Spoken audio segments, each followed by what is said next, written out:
Alexandre Ivaldi connaît cet endroit comme personne, c'est le gardien des lieux. Qu'est-ce que c'est ça? C'est un artiste qui travaille un plasticien qui travaille qui est sur le site et qui travaille avec des étudiants pour faire des modes, des trucs, des structures, tout ça, avec la paille comme avant, la terre, tout ça. De la paille, de la terre pour les animaux, une référence au passé du lieu, les anciens abattoirs de la ville de Nice.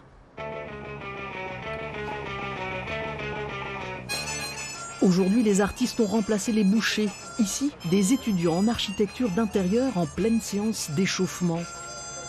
Plus loin, des comédiens en stage dans l'atelier où l'on nettoyait les bêtes. Ça se voit sur certains endroits, autant à l'extérieur là-bas que par exemple les toilettes, là il y a une énorme porte en acier, avec l'armature et tout, et ça met dans l'ambiance quoi. Les lieux ont été rénovés, ça a été nettoyé, etc. Mais je veux dire, la configuration des lieux fait que ça nous rappelle où on est. Sur un site inauguré en 1967, les abattoirs ont déjà quitté le Vieux-Nice pour la route de Turin, en bordure du Paillon. Plus de 500 personnes y travaillaient. Grossistes en viande, abatteurs, bouchers venant se servir. 18 000 mètres carrés, des quais de déchargement et le couloir d'amener. Voilà.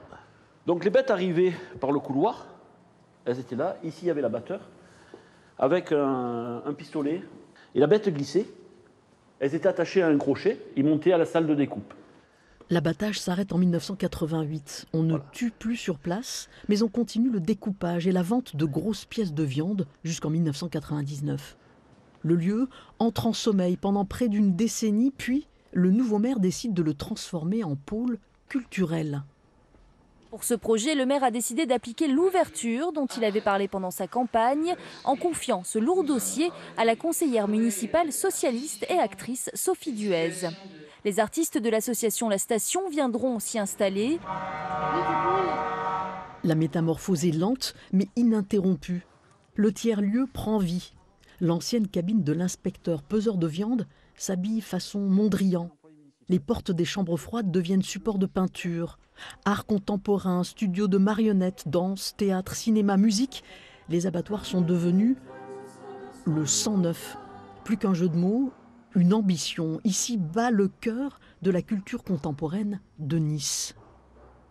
On se veut un lieu de recherche, d'expérimentation et de rendu au public, que ce soit donc par l'intermédiaire des résidents du 109, mais également de par la programmation.